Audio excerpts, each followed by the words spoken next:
Yeah, man.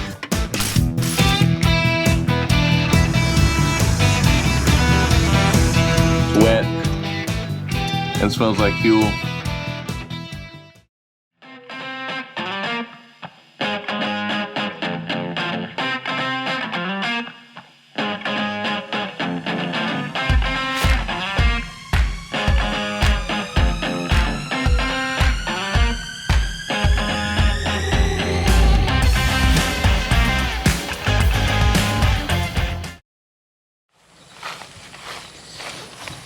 What's up, internet peoples? I'm Matt. Welcome back to the Southern Motorworks channel. Scared myself with the hood a little bit there. Close all the way. That's Aiden. So today we're finally out here with his E12 BMW, almost said Mercedes, with his E12 BMW project here. So this is a 1980 528i, first year of the 5 Series, or first generation of the 5 Series. I think it started in like 78 or something like that. I'm not sure. I'm a Mercedes guy, you know what I'm saying? He had to be different. So that's fine, that's fine. There's nothing wrong with being a little different. Got to walk your own path on the car stuff. Don't be a follower. Don't just LS swap everything, okay? Y'all know who you are. You know who I'm talking about. Anyways, so today we're going to be out here trying to get this thing fired up, pulled into the garage. If y'all saw in a short, we got it fired up for the first time. Just ran it off of some ether right here in the yard, just to prove that the engine was still working and whatnot. We don't know if the transmission works. We don't know if the rear end works. This thing was running and driving when it was parked, but that was like 8 years ago, something like that, I think. So it's been a minute. Registration on the dash or on the windshield there says 2017. So you know, do with that what you will. So today we're going to be trying to get it fired up a little bit, just enough to move it into the garage and we can really work on it, because it is covered underneath with blackberry thorns right now. And I love blackberries and I love making blackberry wine out of them and blackberry jam. Huh? Not pleasant to lay in. No, but they are not pleasant to lay in whatsoever.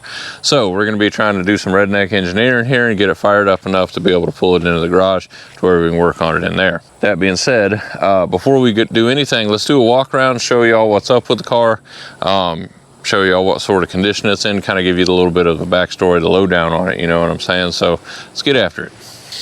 Man, that thing's spiffy looking there. Goodness gracious. All right, back to the Beamer. So like I said, 1980 E12 528i. As you can see, we already threw a couple. We got some aftermarket wheels planned too. We're not going to leave them silver like that, but we grabbed up a set of, I think those are off of like a 328i, like a mid 2000s or something. That'll be the wheels. We'll modify those in a future video. For right now, we're just trying to get it rolling around, and it needed 2 tires that would actually hold air. So there we go. So 1980 528i. Like I said, first generation of the 5 Series. Not a bad looking body line there. Pretty spiffy little German, you know, sports sedan. Got those ugly American bumpers on there. We'll see. We'll see what we do with those. I like the Euro specs tucked in a little bit more. Makes it look like it's supposed to be. But, so we picked this up down at PCB for a really good deal from a sweet lady. And the story behind it, we have to get us a new logo there for sure. Yeah, in the front. So the story behind it is that this was the lady's mother's car. Apparently, her parents were big, you know, German car enthusiasts or whatever, much like we are here at Southern Motorworks. So it fits in the family just perfect. So they were big German car enthusiasts, her father was, and this was her mother's car, okay? And she drove this thing around for ages. I have paperwork on this thing going back to, what was it, 86 or something like that, just all the way back to, maybe even further back than that. We got a ton of paperwork on this thing, which is really cool. I always enjoy seeing that sort of stuff, just kind of that tangible connection to the history of a car, you know what I mean? Definitely need a logo on the hood there too, but you just can't beat the old double kidney bean and those classic BMW headlights there. It's like I said, so this was her mother's car, and they took excellent care of it. you can tell it was a well-loved car. It's been sitting for a few years now, over close to the coast, and so you're seeing some surface rust and stuff like that, and so you can kind of tell it's been sitting for a little bit. But prior to that, you can tell that this was a well-loved automobile. So like I said, it was the lady that we bought it from. It was her mother's car, and unfortunately, whenever her mother started getting sick and eventually sadly passed away, the car ended up setting from there, and the lady we bought it from would drive it around periodically and whatnot. But you know how it is. You just can't always get to the third, fourth, fifth car that you got and really, you know, give them the attention that they need. And so it ended up sitting there, but she had it under a tarp. It was protected. She saved this thing from, you know, going to a scrapyard or just completely rusting away and whatnot. And so we're always thankful for that. So we picked it up, like I said, for a really good deal. Drug it home. You'll see in a previous video there, we drug it home with old German tow, or diesel tow rig there. Drug it home all the way from PCB to where we're at here. And yeah, that's about the story of it. We've tinkered with it a little bit here and there, but this is going to be the first like full-length video with it. So like I said, we're thankful for the previous owner. She saved this thing from rusting away, and now it's our turn to try to bring it back up to snuff, put her back on the road. All right, and save another piece of European steel from the scrapyard, you know what I'm saying? So let's do a full walk around, show you all what's up with it, and get after it. So like I said, you can see these are the original wheels, and we like these old turbine wheels here. I wish I could find them in like a 17 or something, you know? Maybe one day. But for now, those little 14s, just we'll put some bigger wheels and tires on it for a better handling and whatnot, just a little bit safer ride on a slightly lower profile tire. So as you can see, just kind of the normal stuff from setting, but it's not super rusty. A few spots of surface rust in there and whatnot. The glass is all in excellent shape. Like 3 out of the 4 electric windows even work. I think the only thing that's messed up awesome on the windows is the seal. Yeah. So deck lid works and everything, mechanism for that and all. Pops up like that.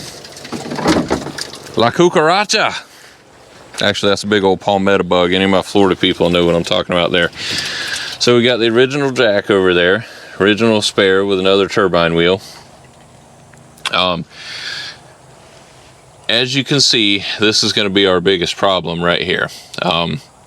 There's no fuel pump in it, and it's completely filled with water / old gas. I think this right here is where it's coming from. Yeah. So this car here uses the same old, I believe, Bosch Jetronic system. I'm pretty sure uses the same system as the old Swedish gentleman there, our 74 Volvo 164E. So we're really familiar with it. So that's a good thing.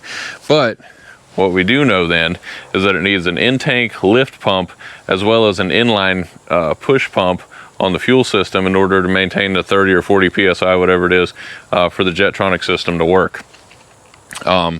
So I don't know if y'all have ever tried to buy a fuel tank for a, you know, what, 45-year-old BMW?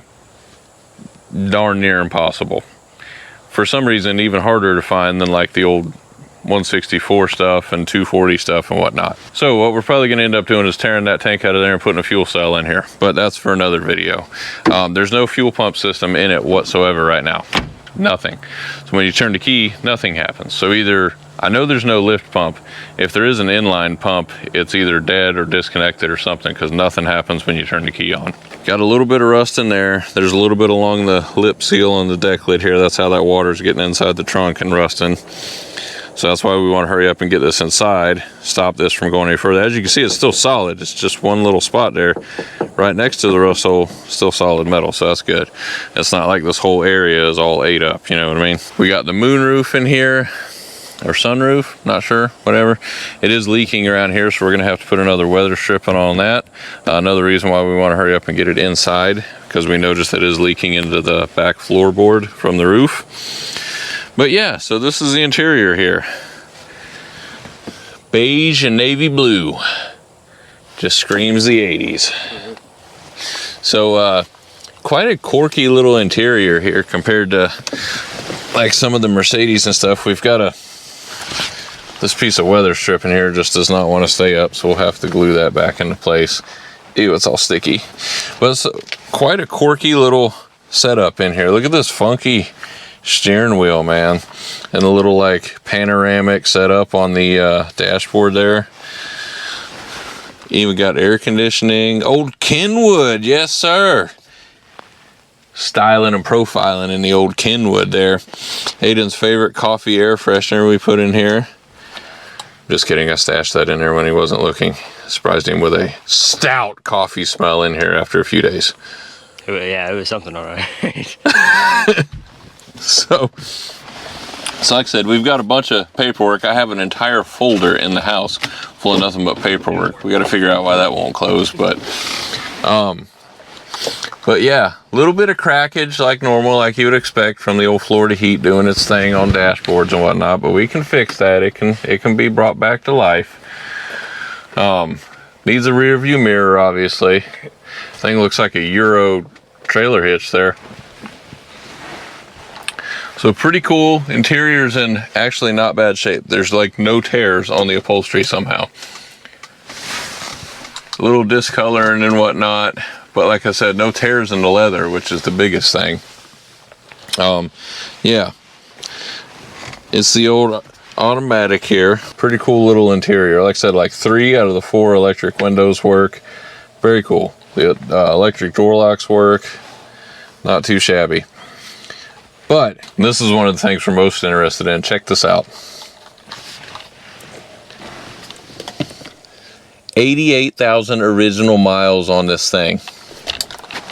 And judging by the pedals, which don't have a whole ton of wear on them, I'm going to say that's actually 88 and not 188 or something. Oh no, it's actually, no, never mind. It definitely is 188 because it's a 6-digit odometer. It's not like an American one with like 5 digits and it rolls over every 100,000 miles. This would actually read 188. So that is a true 88,000 original miles on this thing, which is insane that this car's 45 years old with only 88,000 miles on it. It's crazy to me. So the interior is, like I said, not in horrible shape. It's what you would expect. A little bit of sun damage and whatnot, but not too darn bad. Is that a zipper up there? What in the world would there be a zip? I'm not even going to mess with it. I'm not even going to mess with it. And then, even better news, she's been gone for like 2 months since we went on vacation, but look who showed back up. Mercedes the shop cat. She showed back up last night, and I could not be more ecstatic, right? Mercedes on a BMW. Just like the DTM championships, Mercedes on top, you know. So that's going to be the full walk around there. Not too, oh, duh, we almost forgot the most important part. Oh, you got to pop the hood under there with that funky hood release. Maybe she's just going to make herself at home over there. Are you pulling on it? Yeah. There she goes. Doesn't make sound from it. All right, so check this out. This is the first reverse open hood that we've had on the channel. Look at that. Bam! 2.8 liters of straight 6 Fury in there. You know what I'm saying? So the engine is totally complete, completely original. The only thing is, obviously, a lot of the hoses and stuff they're cooked. They're cooked. So we're going to need to be replacing a lot of this stuff. Well, that was not too bad.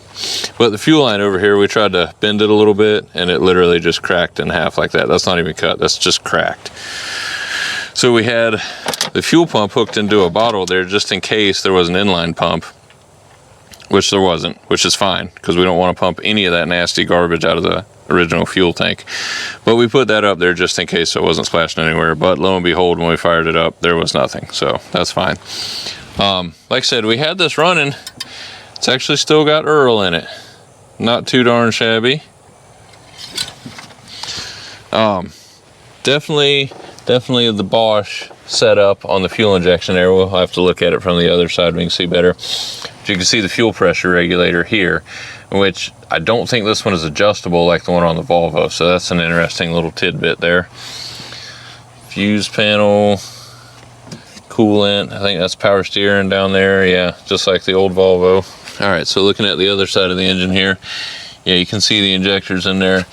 It's definitely the Bosch system from the looks of it. which we had researched before and we know it is. So yeah, they had a cone filter on there. We're not going to be putting that back on, at least not that one. It's super old. But so this is our intake here. It's kind of unbolted a little bit, but you know, 'tis what it is. That's all that it is. There you go, down in there. BMW. Bayerisch Motorenwerken or something. Somebody German in the comments, correct me there. So yeah, so that's the old straight 6 motor there, 2.8 liters. Look at that little fan, that's cute.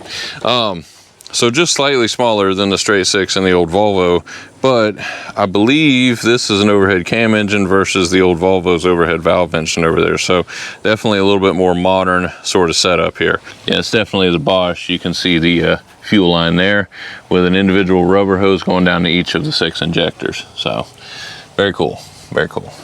The belts hung in there when we fired it up. Nothing went flying. So that's good. So yeah, overall, pretty complete little unit. Should be a real good runner. I think the exhaust is falling out of the back, so that's typical. You know, but a pretty cool little unit. So we're gonna try to get this thing fired up with some 2-cycle fuel and a spray bottle. You know, so it is what it is. It is what it is, and that's all that it is. So hopefully we can figure out a way to just get it squirting in the intake and be able to run it enough off there. We'll see. We'll see what happens. This is gonna be our setup there. Just some old 2-cycle, a little bit of Earl in there, and a spray bottle. So, let's hook the battery back up and see if it's even gonna power on. You got the key? In my pocket. Let me see. I just wanna see if it's gonna do anything.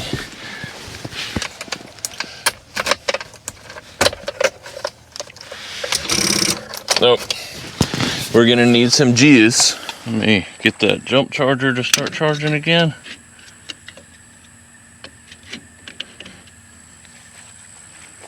All right, when I tell you to, try to start it.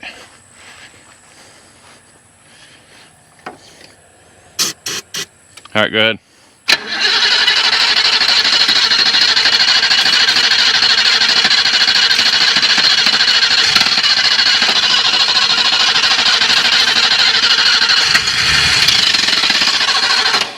All right. She's got to come back around, bud. You know what I'm saying?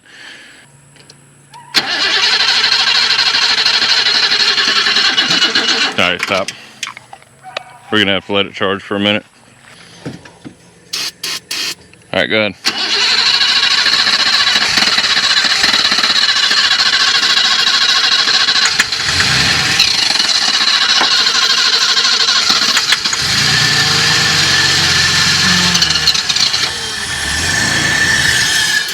Yep, go ahead. You don't start. Yeah, man. Yeah. She fired right up, bud. All right, go ahead. Turn it into it. Yeah, bud.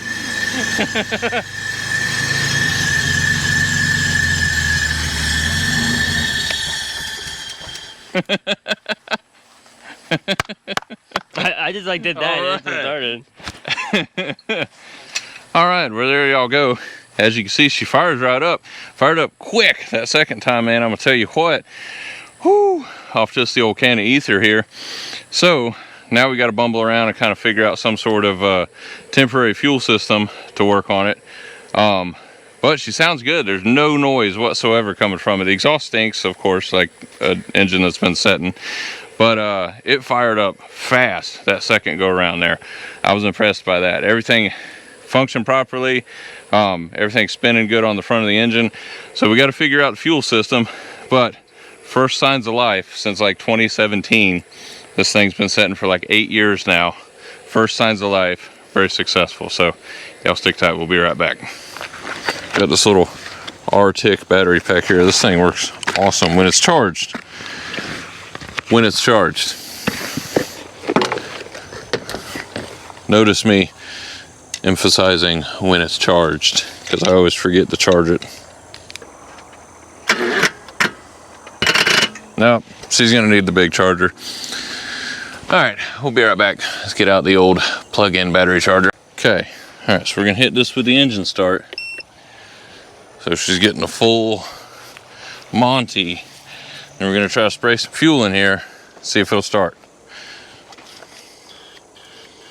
Good.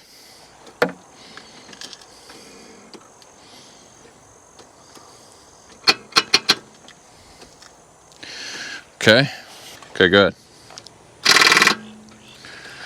Let's try that again and see if she'll go. Good.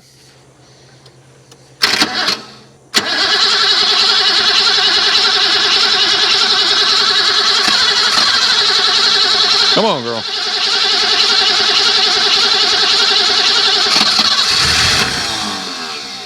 Okay.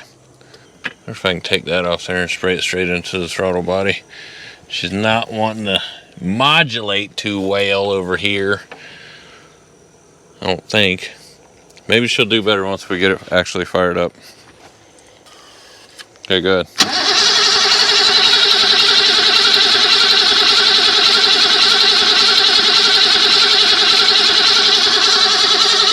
Okay, quit. Okay, well that's not working. Okay, good.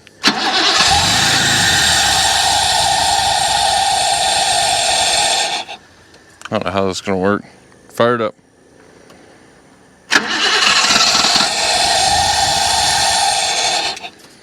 Might be too much. All right, good. Good.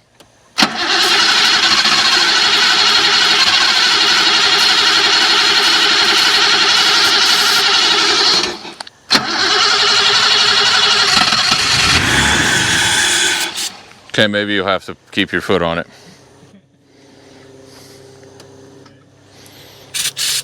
Good. Good, Ness trying to send her to the moon. I'm sorry. I promise I won't let him do that to you. Is this fine? I mean,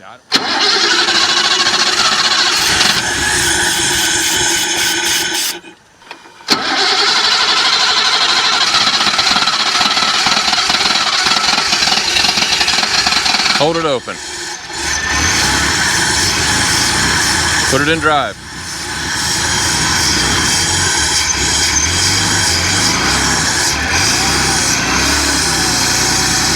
There you go, bud.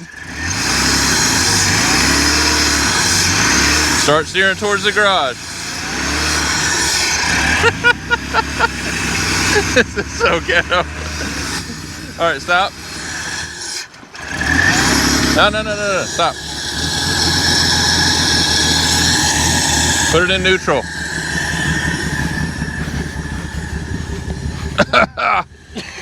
Why'd that work? Because there's a whole mess of gas in it. She's staying running off the fuel that's built up in the throttle body. Whoo, boy, we're clearing skeeters out here tonight, son. Tell you what. that was one of the more redneck sort of stunts I've ever pulled there. Yeah. All right, so what we're gonna have to do now. Hey, did the brakes actually work when you pushed on them? I didn't even try. I didn't even press the brake. Well, that could be troublesome when we go to pulling it into the garage. I didn't even try it, so they might. I don't know.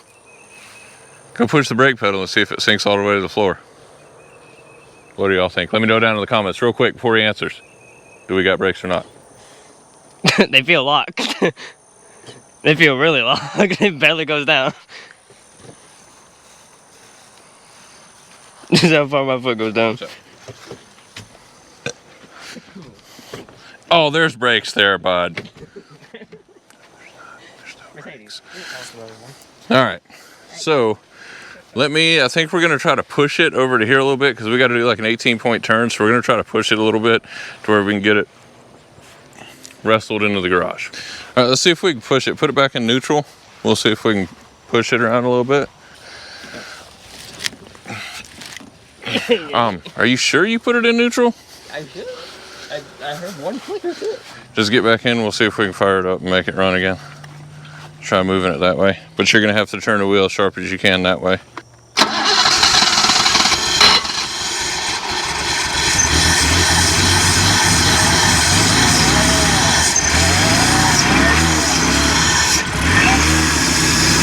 Straighten out, straighten out.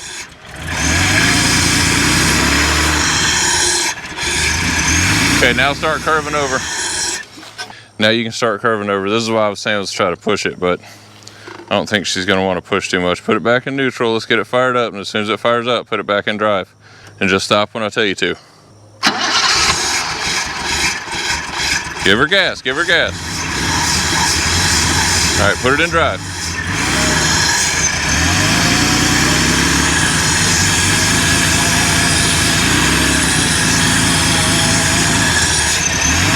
All right, stop her there, stop her there, stop her there.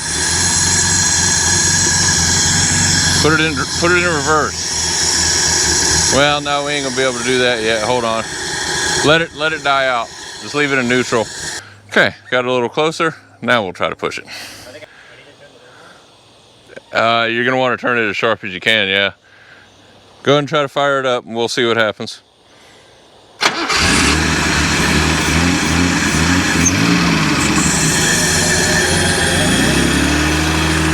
Okay, slow, slow, slow. Keep going. You gotta keep turning that wheel a little bit. We might be able to give you a push by hand right now. Let me see.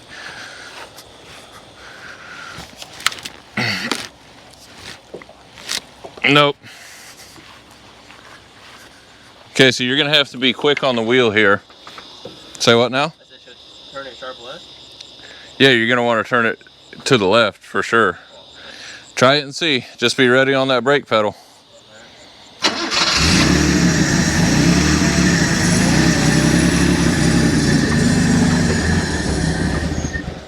Okay, how are we looking on that side? I'll try to tell you, but it's kind of moving quick, you know what I'm saying? So, yeah, she's a German sports sedan, buddy. I mean, technically, yeah. Okay, good.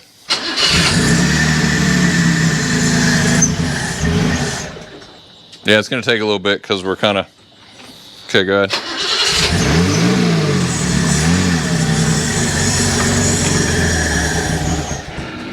Okay, now's where it's gonna get real sketchy because we gotta go little bits. Yeah, this car don't go little. He said it's don't go little bits. The good thing is we're lined up with them wheel stoppers that I put up there. Yeah, that's what I would do, just 2-foot it. All right, try it and see. If all else fails, just let go of the gas and hit the brake.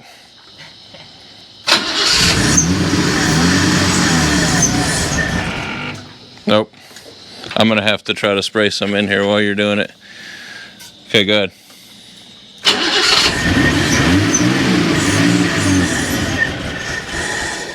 Nope. Fire it up again. There you go, stop, stop, stop. That's good, we can roll it from there. Did you hear it peel out? That's what's up, man. It's first time getting a wheel in the old BMW there, man.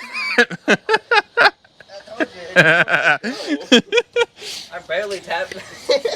That's where it spun right there. All right, so put it in neutral and we'll try to roll it forward a little bit further because that's getting pretty close to the workbench. I don't want to. Those brakes are definitely sticking on. One headbutt. Let me think for a second here. I wonder if it's the rear brakes that are sticking on. Try to push on it and let's listen, because if it is, we can jack up the rear end.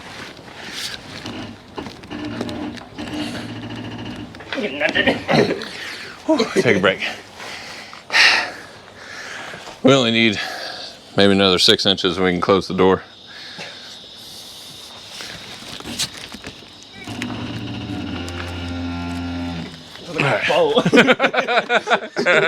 All right, we'll give it one more push. I'm about to blow a blood vessel out in my eyeball here or something, I think. All right, ready? Hold on, what did she hit? I was about to say it felt like it. Oh, did we hit one of the logs? Have to clear out some of this stuff to get on this side of it. Still got trash all over the place. From the Volvo video. With the second part of the cooling system upgrades for the old 164. Y'all will have just seen that like 2 weeks ago now. All right, let's give her one more push here, bud. One more ugga dugga.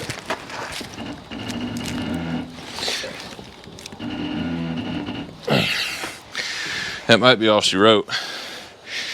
Woo, son. But we got her up in the shop here, so that's good. So now we can go on ahead and start working on it.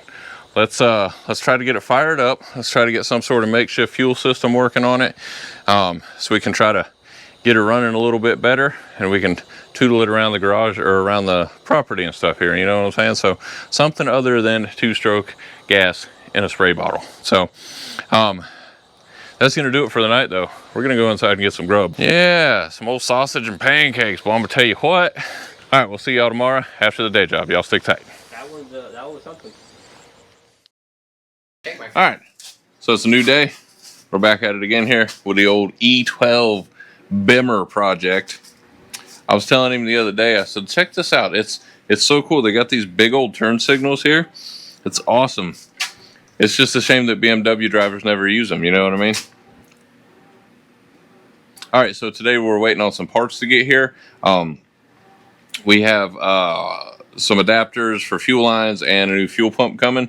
We were going to wait on that stuff until we ordered the fuel cell that's going to go in the back to replace that super old crusty water rust filled tank. But it's kind of forcing our hand, the fact that I don't think there's any sort of fuel pump on this whatsoever. I wanted to tootle it around the yard off like a gas can or something like that, but we need a fuel pump in order to do that. I thought I had an old one laying around from the old Swedish gentleman there. Cannot find that for the life of me, of course, because that's how it goes. But we ordered a new aftermarket inline pump. Should be more than enough PSI for what we need. The fuel pressure regulator can knock that down to what it needs to be. So when that gets here, we will try to hook up a little temporary fuel system, try to tootle it around the yard, up and down the road a little bit or something like that. But we're waiting on that to get here. As y'all know by now, this will be a couple weeks later, but it's Labor Day weekend right now, so everything's behind today. So in the meantime, whilst we're waiting on parts, we're going to try to make ourselves useful and go on ahead and crack open these brakes here. The brakes did work somewhat. The calipers feel a little sticky, but the pedal did move, didn't it? Yeah, it moved. And it stopped whenever he pulled into the shop here. So we're going to go on ahead and try to break them loose and see if it's just like the slide pins need to be like sanded down and greased, or maybe just a sticky caliper. You know, maybe we can just get it broke loose by working it and, you know, hitting it with some PV blaster or something like that. So we're going to get into the front first. We'll deal with the back probably tomorrow, but for tonight we're going to go on ahead and crack these front tires off, see what we're dealing with. All right, so we're going to break into this one first. Ow, that was my toe. That really hurt. All right, so we're going to break into this one first. You want to grab one of the jack stands over there?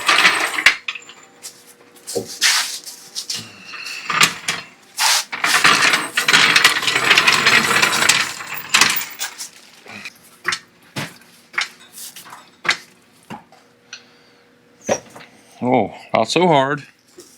Well, that thing fought us a little bit there, being so low to the ground with the flat tires and whatnot.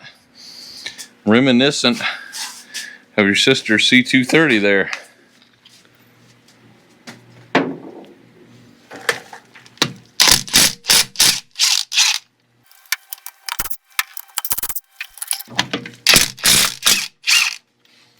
Something like free labor, you know.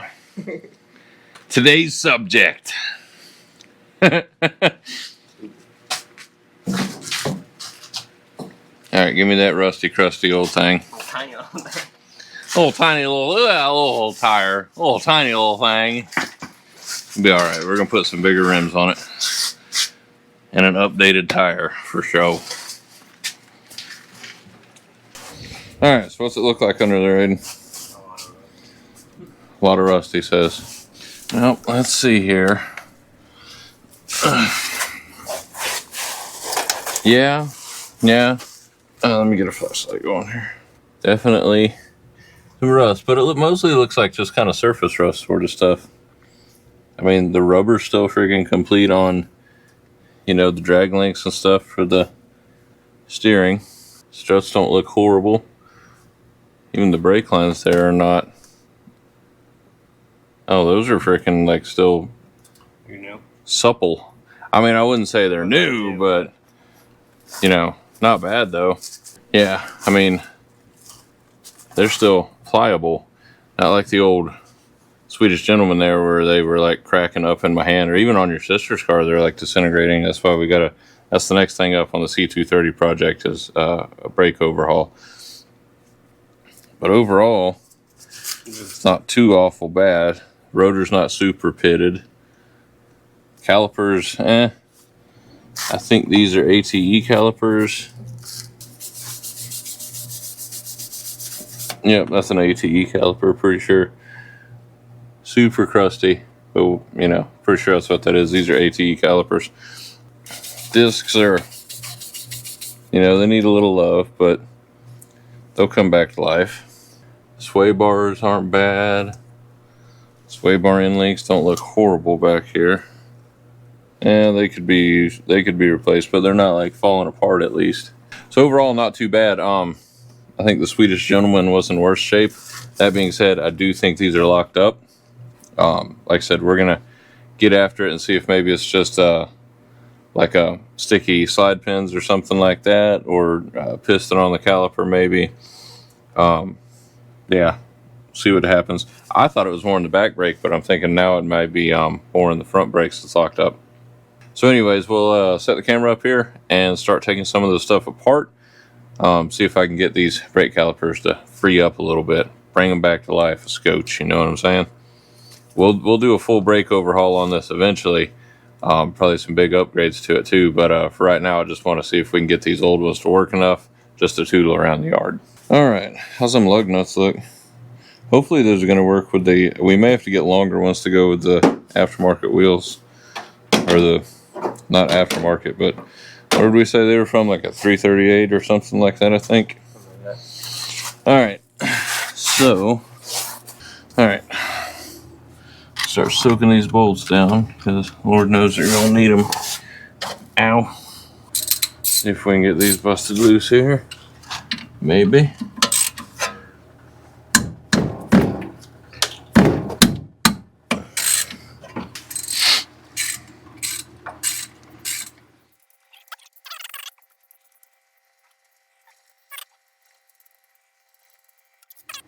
Those ain't too bad. I mean, the head's a little rusty, but not too awful bad there. Yeah. That was not too bad neither. Alright, let me see here. See if you can kind of hold that one like that for me. I might have to just get them off. I wonder if I can just pull the pads. Yeah, these are... Yeah! Yeah! Let me get a little punch. We can pull the pads out of these. I forgot how these old school German calipers work. It was a little easier than expected. A tent stake will fit in the hole on these calipers. Will you look at it? There you go, that's one down. Not super rusty, it's definitely better than they were on the old Volvo. Them things were wore slap out. Surprisingly, since we got that one from Yeah, that was not as bad neither. Okay, I'm trying to keep our little spider clamps here. Try to hold on to all this stuff.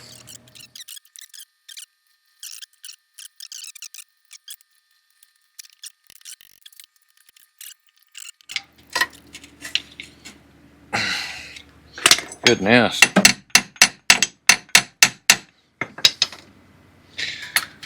Alright, we're going to fight this for a minute and then we'll come right back as soon as we get it off here. Alright, so we finally got the caliper off there. Just trying to be real gentle with these hard lines that's on there. We managed to crack the bleeders. Okay, there we go. Trying to set it up so it's not putting a bunch of pressure on them hard lines. Last thing I want to do with this thing is be replacing all them hard lines if we ain't got to. I'm going to close off the bleeders again just to stop this. Now we are getting brake fluid leaking out though. I don't know if y'all can see that. we are actually getting brake fluid leaking out. So that's a good sign. The lines aren't clogged. So we just need to free up these calipers and we should be good. I mean, they ain't gonna be no road racing brakes, you know what I'm saying? But for tootling around the yard, first stage of this build, they're gonna do just fine. Oh, the pads just lift out. That's right. Now that there's no pressure on them, they'll lift right out. Yeah, we'll have to hose these down with some brake parts cleaner. They're covered in PB Blaster now. But those are, they're not, I don't think they're super old neither. There's plenty of life left on them, so we just need to kind of refurbish them a little bit. Let's try to get in here and look at this caliper a little better. It's stuck, but I don't see, let me get my head in the way for a minute. I don't see any tears on the rubber or nothing like that, so I think the seals are fine. It's just pretty well stuck. But now that we got it out of there, we can put a clamp on it, try to get it freed up. What I am going to do right now though, let's go ahead and bust it loose if I can from these hard lines, so we can try to work on it and get this caliper freed up. Yeah, we're going to get some air in the lines. It is what it is. We're not going to be able to bust this loose with it attached to these hard lines like that. So let's get this busted off there. Then we'll move forward with trying to get these pistons squeezed back in there, get them freed up and moving.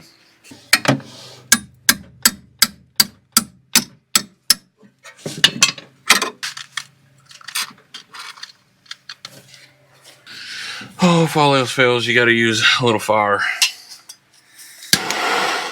Little wow. Fire.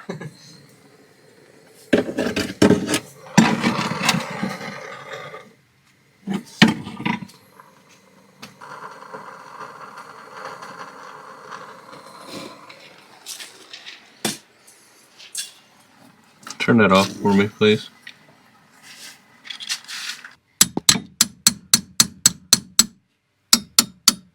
Okay, so we finally got that off there. Goodness gracious, them hard lines fought us. Had to use vice grips on one because it was just so torn up and stuck. I couldn't get it off there. So,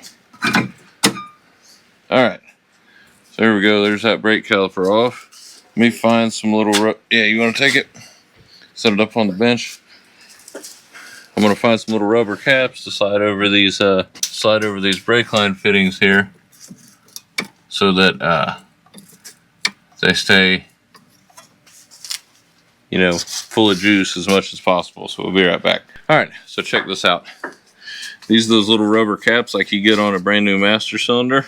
They work perfect for stopping off open brake lines like that, keeping air from getting all the way up in your line overnight. So now we're going to get the caliper, the brake disc, and the pads up there on the bench, start cleaning them off, try to soak them in some juice overnight, see if we can bust that caliper loose.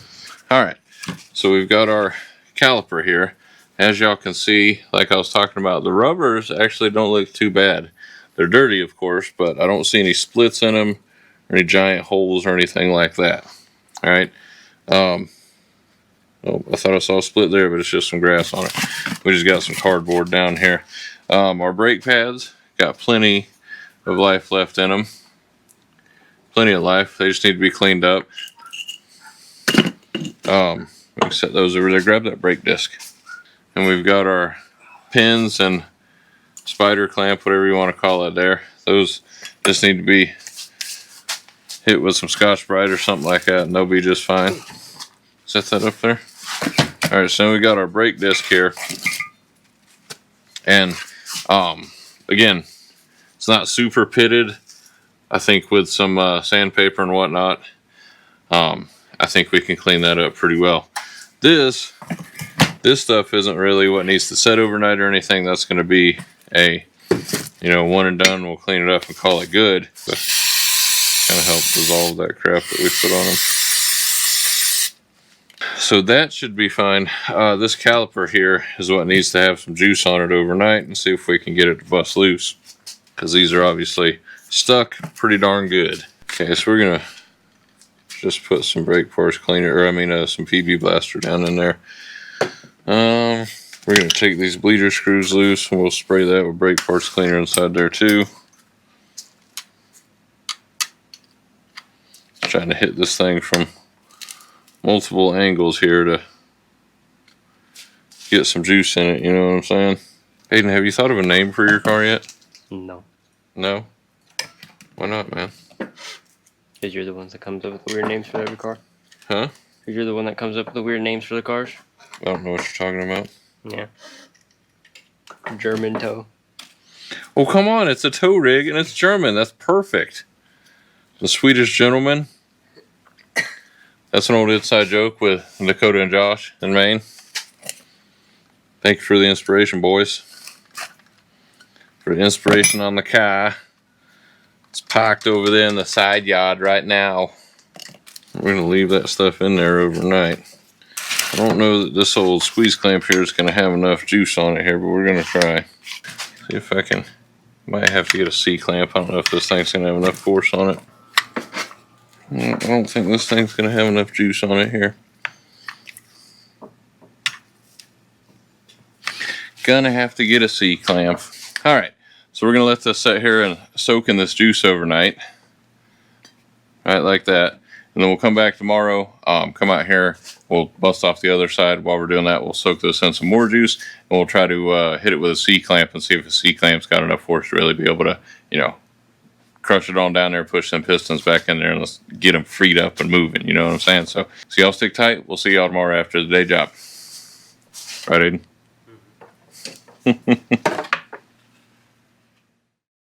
Alright, so it's a new day. We're back at it again here. We've had the old brake caliper here just a soaking overnight. So now we're going to attempt to try to bust this loose. Get the brake disc propped up a little bit.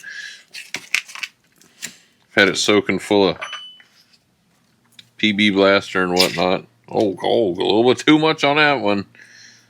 I'm hoping this rubber isn't in too bad a shape and we can, you know, just leave the seals on there. These probably are going to need at the very least a rebuild, probably an upgrade, to be honest. But it should work for getting this thing going and being able to drive it around for now. But we are going to need calipers at some point, or to get new seals and rebuild these. We'll see how it goes. Okay.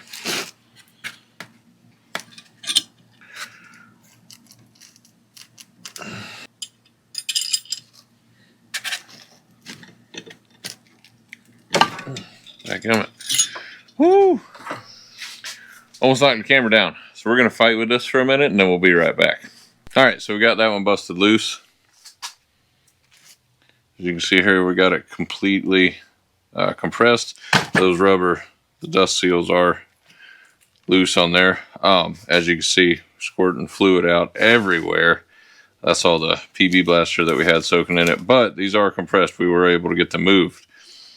So we'll see whenever we get it hooked back up to pressure if they, you know, move or just stick back open again. I would like to think that they'll move, but we'll see what happens. So we're going to leave this one with all the bleeders open. We'll leave it down here in the bucket and let it sit there and drain out all the PB blaster overnight. And we're going to go on ahead and get the other one off from the driver's side front, get that one soaking in PB blaster tonight. So hopefully we can do this whole routine over again tomorrow. Yeah. I love working on old rusty European stuff.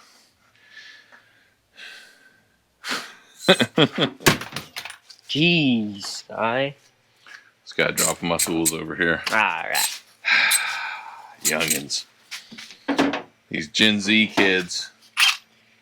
I might need it straight to get the wheel off.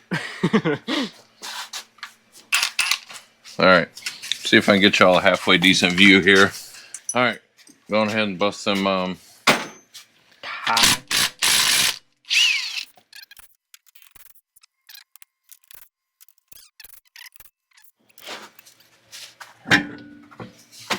There'd you go. Got a wasp nest on it. Huh? That one's got a wasp nest in it. Where? It's right there. It's dead though. It better be.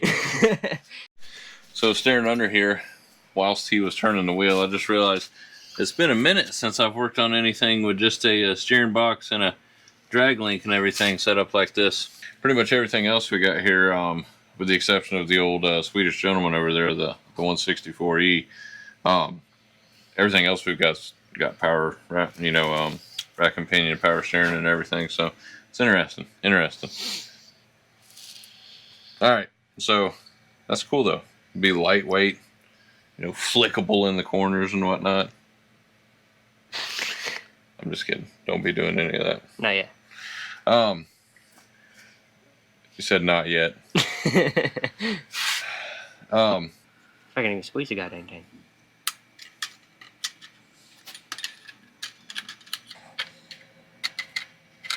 So let me bust loose the big 19 millimeters here first.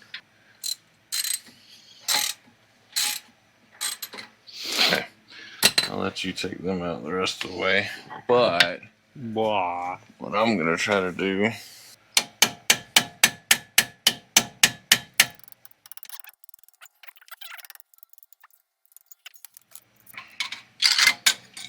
Spider. Our little spider clamp. I don't know what the name is for those, the actual name.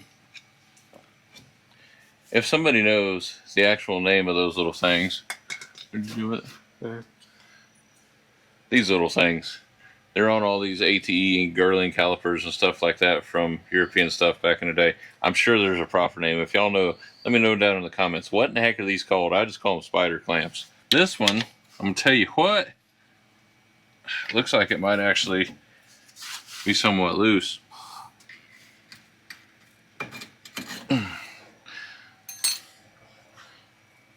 Yeah, been in there for a minute. The backing plate's starting to Peel off a little bit, but we're still gonna send it for right now. Well, that's definitely not an 11 millimeter on this side.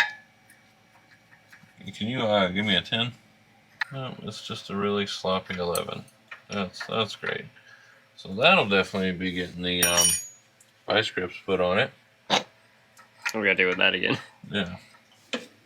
Oh. Capture. Well, we got one to move there.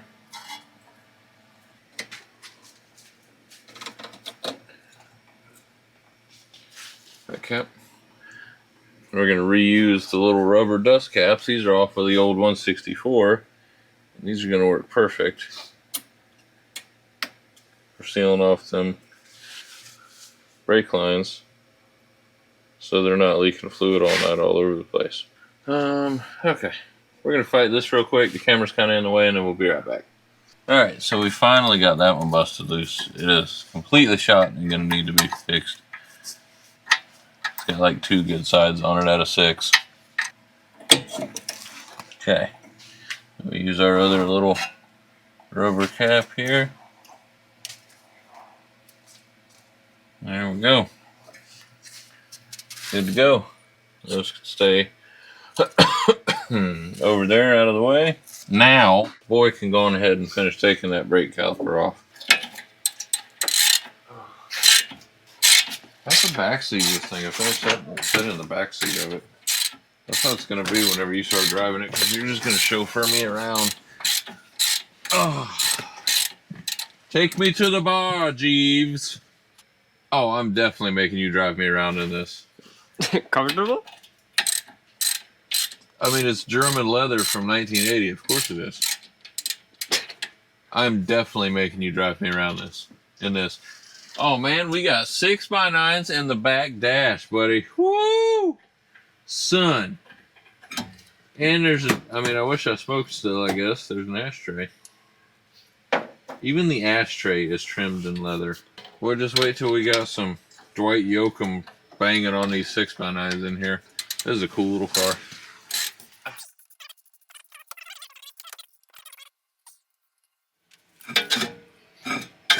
No, it just comes right off. Alright, so we're just going to clean this one up real quick here. Get the cobwebs off of it so we can take a better look. And fill up all these orifices with blaster. Let them soak overnight. Alright, so that's going to do it for the night. We got this one soaking, filled up with the old PB blaster there from every orifice we could find. So we're going to let that sit there and rest for the night. I'm confident that one will probably bust loose easier than the last one did, because we got it to move before we even took it off the disc. So, yeah, so that's where we're at. We're going to let this one set. we'll finish busting that one loose tomorrow. Hopefully the fuel pump will be here tomorrow too. So y'all stick tight, we'll be right back. All right, so it's a new day. We're back out here on this brake caliper. We've had this one setting overnight. This is from the driver's side front. So we're gonna try to go on ahead and bust this one loose real quick.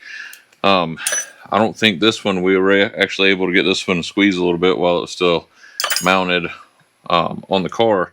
So I don't think this one's gonna be stuck nearly as bad as the passenger side. So, but we'll see. Let's get a clamp on it and see what's gonna happen.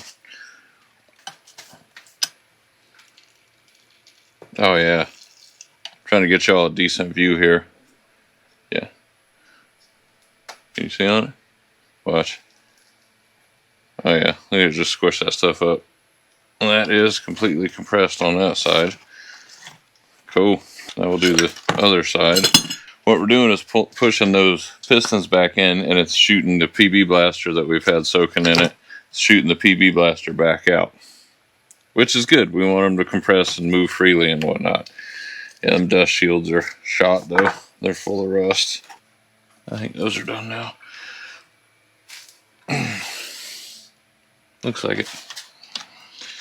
We know these aren't gonna, be factory fresh here. We're just trying to get them to work somewhat.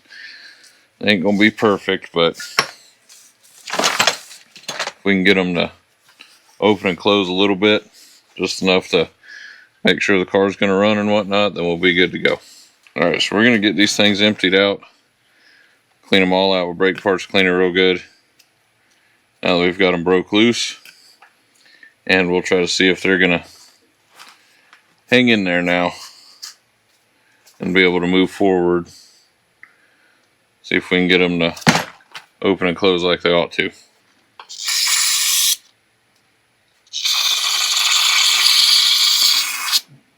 Alright, we're going to take and hose these off with the brake parts cleaner real quick, and we'll be right back. Alright, so we got those calipers pretty well cleaned. As you can see, I mean, they're rusty, but well, we still got some fluid coming out of that one there. We're just going to call her good if it's a little PB blaster in there. Won't hurt nothing. But we're going to go on ahead and try to reinstall these and see if we can get them to, move like they ought to. We'll see. We'll see what happens. If we can get them just to work somewhat, then we'll be good. I was hoping these were, I don't know what I was thinking. I was thinking they were going to have some sort of slide pin on them or something that maybe just was hanging up.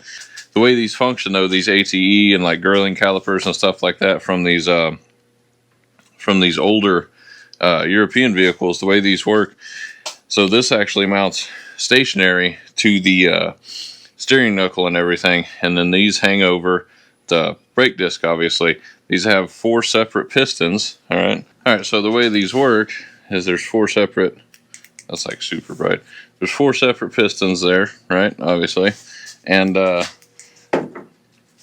they squeeze on the brake disc that rides in here, and they squeeze from both sides. There are 4 passages, or 2 passages rather, that make the brake fluid travel from the side where it goes in over here, travels over to this side of the caliper through the top portions, and squeezes the other 2 pistons over on this side. So instead of being like a modern caliper where you'd have 2 pistons or 4 pistons or however many, and then one side's mounted stationary, and then the other side functions by riding on slide pins.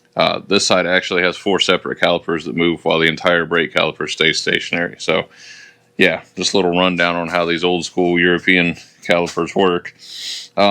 So let's get it down in there, try to get it attached, wired back into these brake lines, screwed back into these brake lines. Oh, we got to put the bleeders back in and see what happens. So we almost forgot here, we got to clean off these brake discs here. As you can see, they're just surface rust, but they're pretty surface rusty. So we're going to hit these with a wire brush and probably some sandpaper or something, depending on how bad they are. And then we can slap these back on, then we can put the calipers back on after that. So I'm going to do one, Aiden, show you what I'm looking for, and then you can do the other one real quick, okay? Friend stopped by there and had to kind of bust out some other tools to deal with that. Had a misfire across cylinder 3 and cylinder 6 on a V6.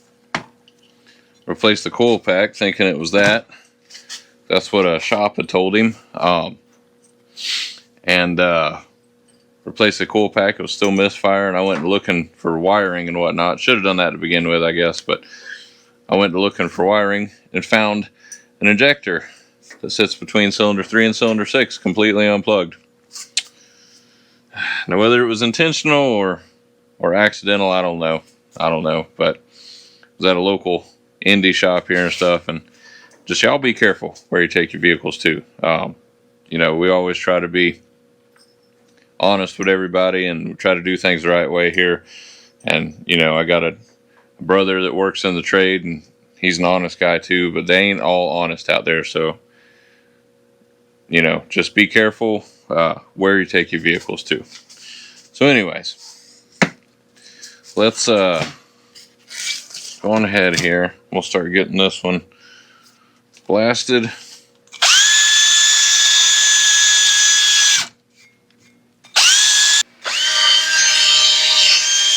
Okay. Brake parts cleaner. That's the empty one. That one's got a little something, something.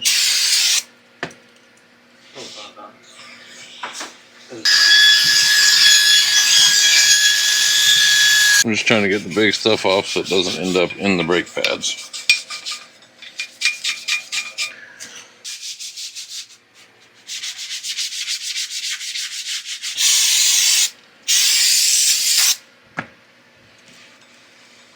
Are they perfect? No.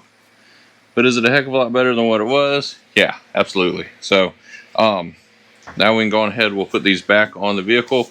And mostly what we were trying to do was keep all those rust particles and that layer of surface rust that was on here from getting embedded in the brake pads in the event that these calipers actually do function 50% of the time, you know. So anyway, so let's go on ahead and put these back on the vehicle. Then we can start moving forward with reinstalling the calipers. All right, so while he's over there doing that one, go on ahead and just lay this one up there. We're missing our retainer screw that goes in there to hold it flush against the wheel hub. But it'll be fine once we get the caliper on there. We're gonna swap over to the other side and hit that one first, since the wheels turn that way, and then we'll flip the wheel the other way and do this side. All right, so we're back over here on the passenger side. So, and I'm actually on the right. You're gonna have to lean over into there, Aiden. Let me.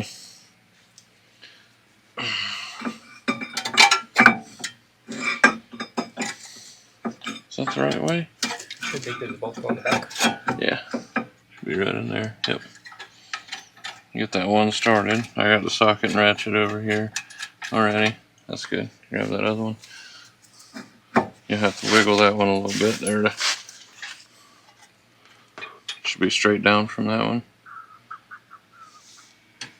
You see it or feel it? Trying not to hit the hard line. Oh, you're fine. They got wiggle room on them. Yep.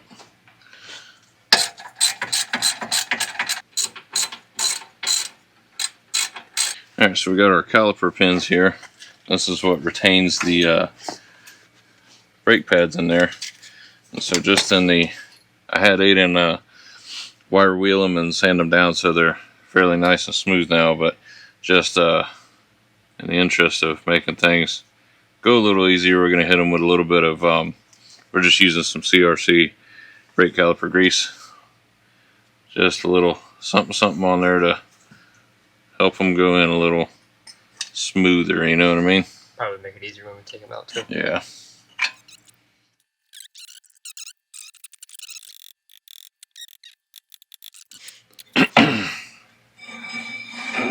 There's one more installed. Ouchies! Yeah, everything. I know. Oh, we forgot to install the bleeders in this one. Don't forget, if you're working with your kid in the garage there, you know, the heckling, that's an important part of it. That's it's kind of like a rite of passage when you're turning wrenches and stuff. If you're working with your kid and not giving them a little bit of crap while you're doing it, you're not doing it right. So they got to pass it on to their kids. You know, that's how she goes. Got to put the bleeders back in here. Goodness gracious, that one fought me. I'm gonna tell you what. This top hose right over here, or top hard line rather, it is totally boogered up. The nut on it. And I think the threads are a little boogered up also, so we're definitely going to be replacing those with some new ends and whatnot. So even when we upgrade these calipers and stuff. So but for now it's on there. Let's hit the other side, and then we can try to bleed these, see if we're getting any fluid, if it's going to function, you know, even remotely properly. Like 10% is all we need, right? Yeah. 10%. That's all we need. Oh.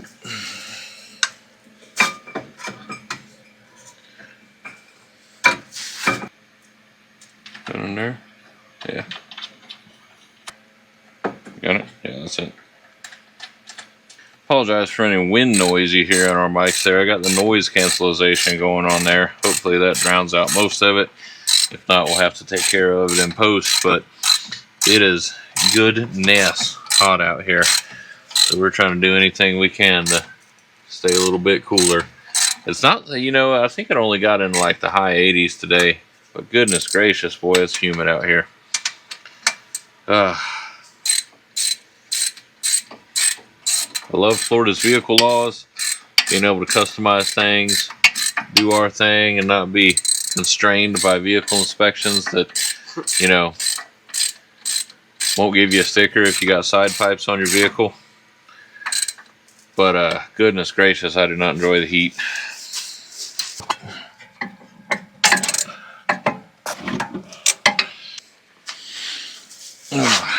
You can never over lubricate something, in my opinion.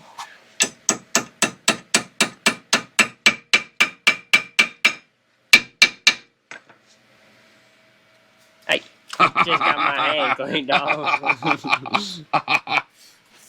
That's going to be on his hand for the next 3 weeks. Try to see if I can leave y'all with some view in there, you know what I mean? I'm trying to do this without losing 2 gallons of brake fluid. Give me it back.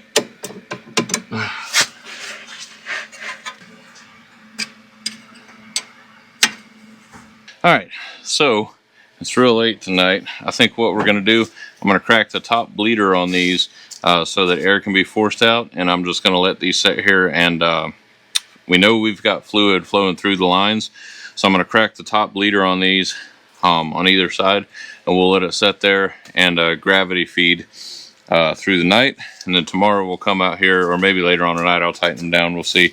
Tomorrow we can come out here and try to bleed these any more that we need to, and see if these front calipers are going to work. Also, tomorrow the fuel pump should be here, so y'all stick tight. We'll be back tomorrow after day job, right? Yep. We were getting ready to go inside. Look at this. This thing is already, oh, I need a flashlight. Oh, This thing is already dripping out of the highest one, so it's already filled up with fluid. So hopefully this will work. We'll see. Go ahead and close these off for the night, call it a night. Alright, so it's a new day. We're over here. We did get fluid through these brake calipers. We got fluid, just the gravity feed through them, through the passenger side extremely well.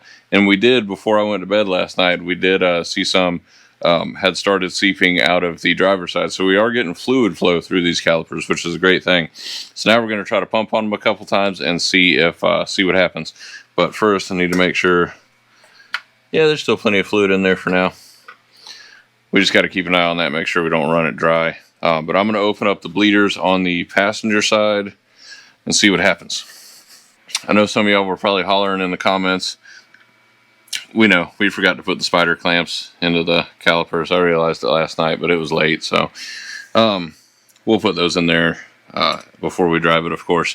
For right now, we're just trying to make sure these calipers actually work. Alright, so pump it up a little bit. Oh. Okay, pump it up again.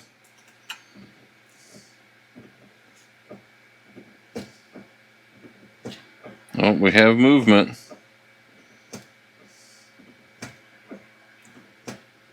Okay, hold it.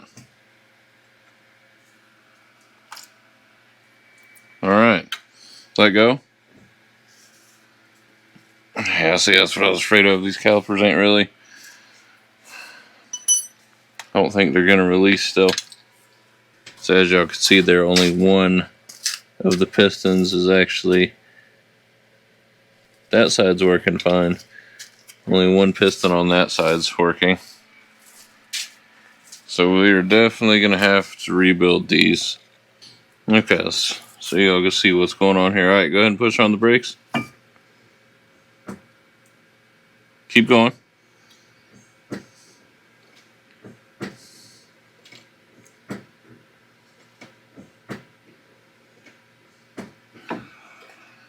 Okay, hold them down. Yeah, it's not very much clamping force on there right now.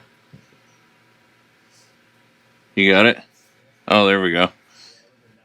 Oh, okay. All right, keep it held down. All right, we're getting good fluid out of that bleeder. Let me switch to one of the other ones here and we'll see.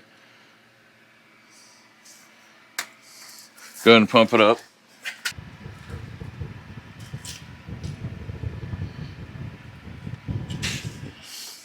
All right, do it again.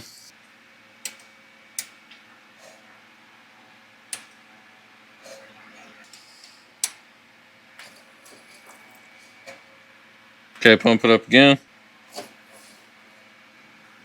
Okay, you can let go for a second. I gotta check on the brake fluid, and you're not holding it right now, right?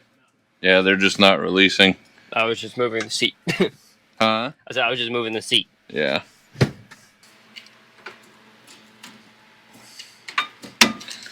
That outside piston's releasing real well. All right, hit the brake. All right, let go. But, I mean, they're dragging ever so slightly.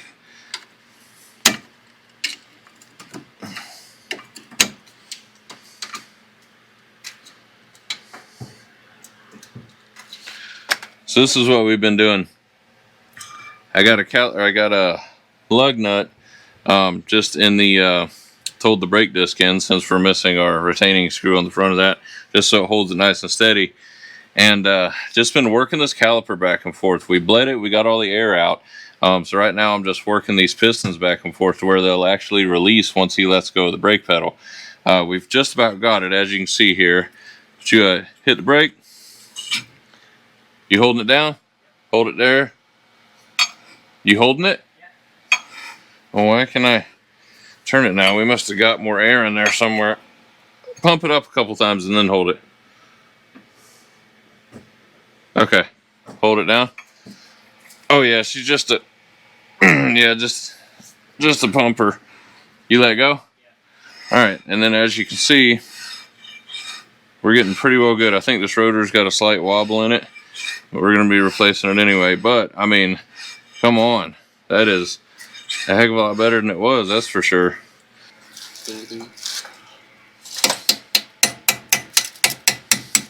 Before we move on to the other side, I'm gonna go ahead and replace these, or put these spider clips back in there.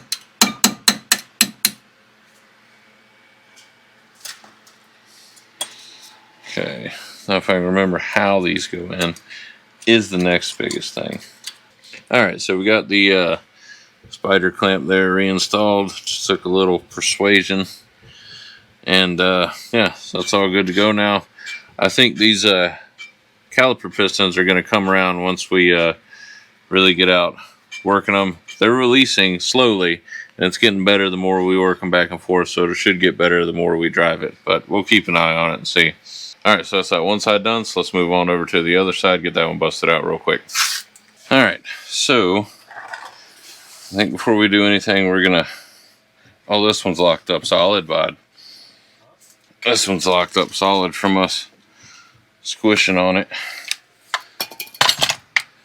And I'm gonna have to squeeze it together before I can even attempt to, yeah.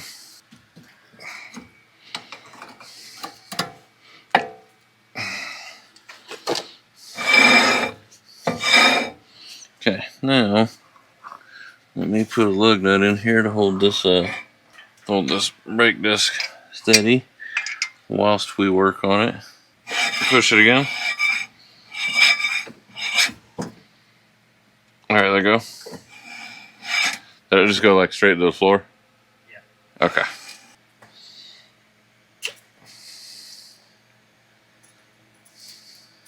All right, do it again.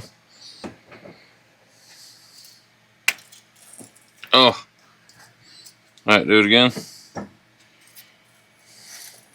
All right. All right, hold on. I gotta get the pond scum water off my hand. That's what this brake fluid looks like at this point. All right, pump it up. Oh, wait. Do it one more time on this one. Okay, that one's good. All right, do it again. We're on the last one now. Oh.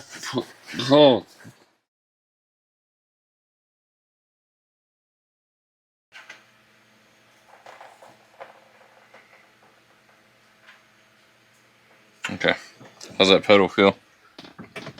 A lot better than it used to. Yeah, I'm sure. Hard to put down on it. That's good. All right, clean off that old brake fluid. Pump it again. Let go. Hey, I mean, that's working. Is it perfect? No. Is it going to work for tootling around the yard, you know, right now? Yeah, absolutely. We're going to rebuild these calipers, at least rebuild them, if not upgrade them. But for right now, that's going to work plenty good enough. Let me check out that pedal feel in there, bud. Okay, we've got to get this weather stripping up at it. That weather stripping being down there is just an absolute menace at this point. Oh, bud. Yeah. Now, whether or not the back ones are completely locked up, we don't know. We'll see. But that is way better. I feel like we actually got, you know, if you're driving there, you know, okay. And then we'll just start easing into the brake. Yeah, that ain't too bad. That's solid, bud. I dig it. Whew. All right, I think we're going to call it a night there. Dinner's ready and waiting. So we got these front brakes, I think, dialed.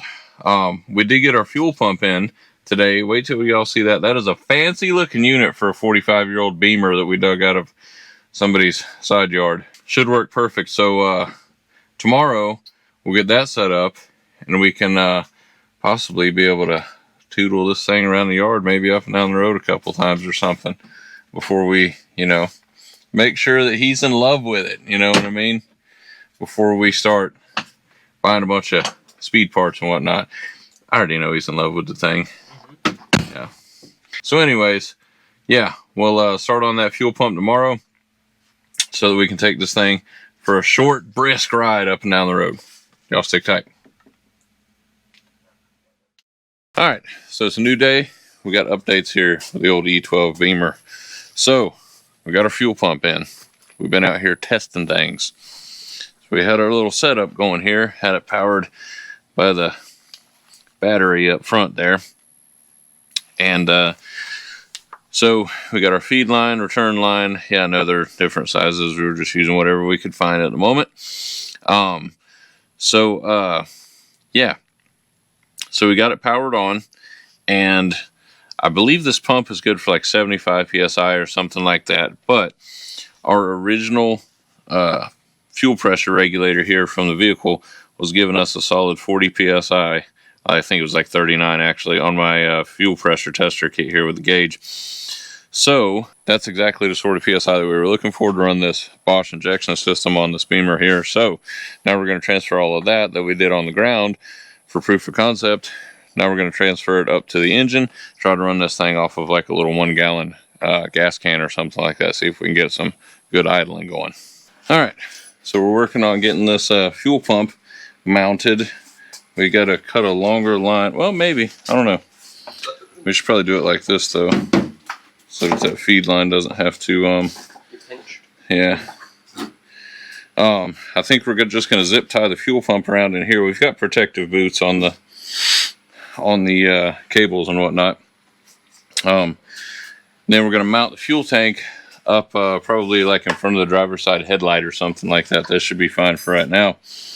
Like I said, we're just trying to get this together to putter it around the yard, you know what I'm saying? So let me see how I can get this mounted here. We're going to wrap a zip tie around the fuel pump here, and then run another zip tie from that around this, and that should keep it pretty well secure, I do believe. We got this little channel that it kind of sits in right here too. That'll help. We got our inlet line going here. We need to make an outlet to go into there, and then we need to bring a line from the fuel pressure regulator, which we got to mount back up, out back into our gas tank, because that's going to be the return line. Yeah, that's what I need right there. Big old zip ties. Alright, we're just hooking our fuel pressure regulator back up here. That's just a 17 millimeter. Goes on there. Okay. And then I need the 10 milli. That's an 8, that's 11, that's a 10. To go on the little retaining screw that mounts it to the side of the intake manifold here. Hopefully all these like injector hoses don't just leak everywhere as soon as we open this or crank this thing up. Good thing is it is a cross flow head, so if they do leak, it won't be leaking directly on the exhaust manifold, because that would be bad.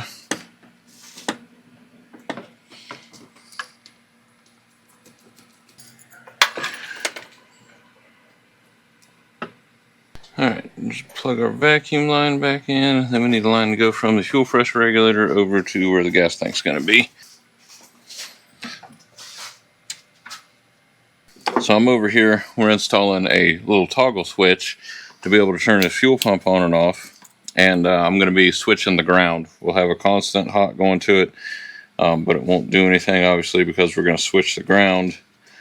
And that way I don't have to worry about this toggle switch touching anything and arcing off, you know what I mean? Alright, so we've got quite the setup going here. We've got stuff all over the ground. Alright, so we've got our fuel pump with our feed line going into our little 1 gallon tank here. Going up, going over to the fuel rail over here. Coming through the fuel rail, through our fuel pressure regulator, which is all hooked back up. No leaks there. Return line coming out of the fuel pressure regulator, back down this way, and back into our pump. Okay, so we got our fuel pump there wired into our battery. Just smashed into the battery terminals there, because why not? We do have our ground switched so that we can just lay our toggle switch over here. Pump fuel. I don't see any leaks. We should probably put safety glasses on for this. In case there is, maybe we don't get sprayed in the face with fuel. Probably a good idea. Alright, safety glasses engaged. Alright, so let's try this again here. Don't see any leaks. Nothing? Okay, cool.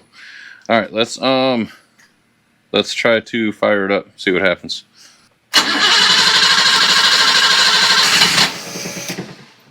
Might have to do throttle again.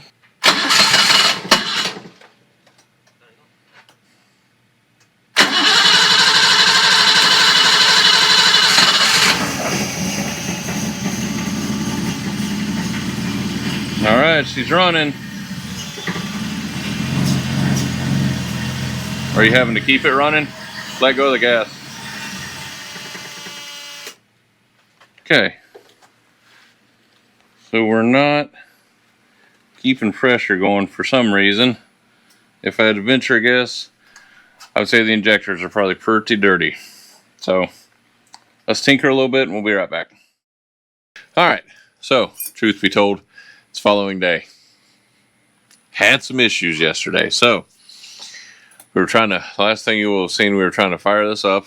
We were rolling it over and whatnot, and it would try to start and it would sputter a little bit and act like it wanted to run, and it just wouldn't run whatsoever. Wouldn't run. So we started doing a bunch of digging. Now I know, because we tested this system here, this whole setup, we tested this over there on the ground, and we were running at a solid like 39 to 40 psi. Perfect for this Jetronic system in here. Steady, rock solid fuel pressure, right? Now the problem we're running into is as soon as we hook the fuel feed line into the fuel rail and put the fuel pressure regulator back on the other end of the fuel rail, well, we'll show you here. Okay, so while we got this rigged up here, I have my fuel pressure tester gauge attached to it. Let's flip the fuel pump on and listen. See there? What's that? Like 4 psi? And that's the absolute most that we can get up to. I even tried putting a smaller line on the return line after the fuel pressure regulator to try to create a little bit more back pressure and bump it up. No dice still. We can't get more than like 4 or 5 psi out of the pump. Now I know this pump was just providing 40 psi perfectly over there on the ground, so I know the pump's fine. It's not that. And when I unplug the return line, I can hear plenty of fuel flowing back through the system, like it's pumping. So we're losing pressure inside the fuel rail somewhere. So what we're going to do is a little bit of investigative work here. We are going to run this for a few more seconds, and then we're going to go over there and pull the plugs and see if any of the 6 spark plugs have evidence of just being soaked with fuel. Because if they are, then that means we've got an open injector, which is what I'm leaning towards, because there's no fuel coming off the top of the system. There's no fuel, you know, leaking out of any lines, spraying out on top of the motor any which way.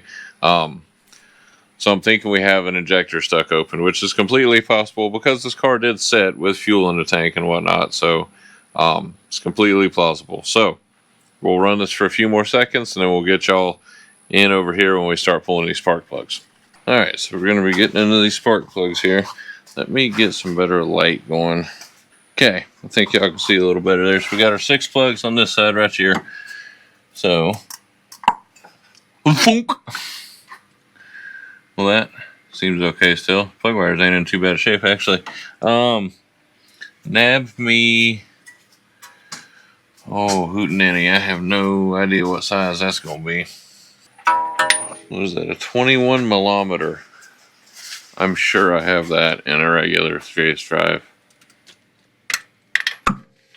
Goodness, got some suction. I'm trying not to get our plug wires mixed together here, so you keep yours down there. No.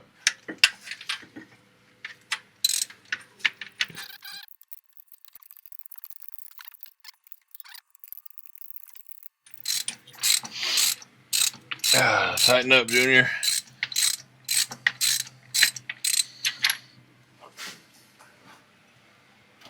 What? Smell it. Is that supposed to smell like that? I don't know if y'all can see that there. It's wet and smells like fuel. Yeah. And that one's not nearly as bad, just smells like it's been. See the difference? This one's soaked all the way up through the threads. Which means that one has a open. You see how the top looks wet, shiny, Yeah. and this one looks dry? All right, go ahead and put that back in for now. Yeah.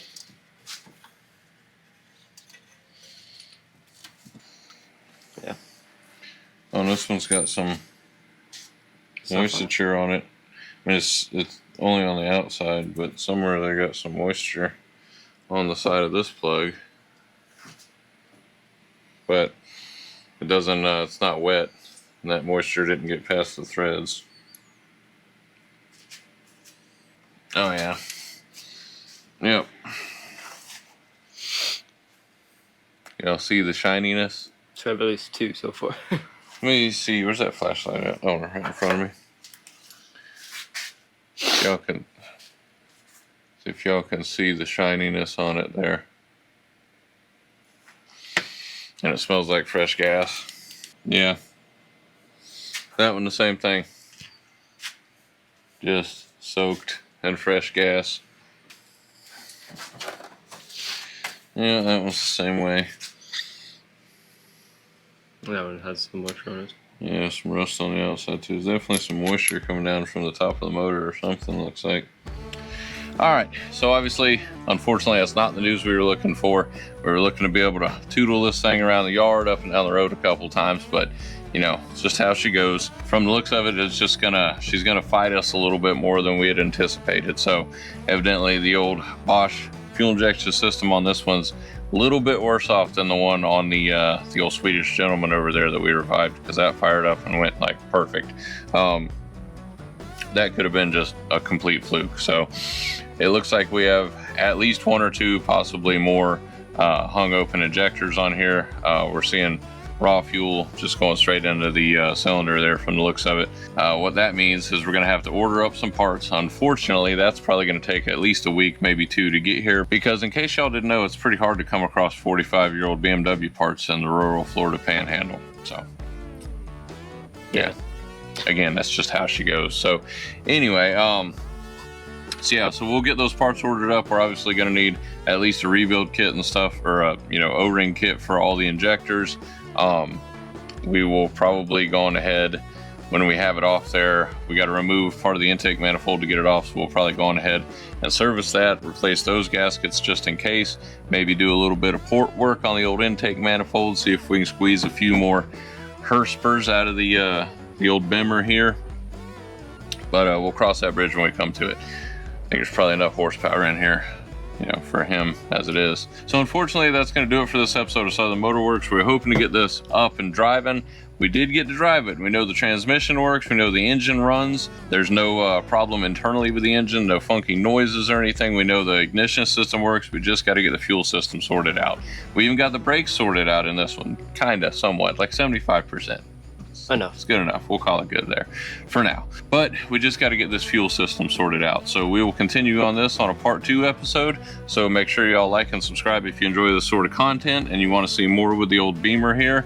There's plenty more to come. Tons of upgrades going to be coming for this thing, but that's going to do it for this episode. So like I said, we'll try to have that part 2 episode out within the next couple weeks here. It's just as soon as we can get parts ordered and get them in the mail, we'll get stuff installed and move forward on this project here. I appreciate y'all watching, hanging out while we try to save another piece of European steel from the scrapyard, and we'll catch y'all on the next one. All right, y'all have a good one out there.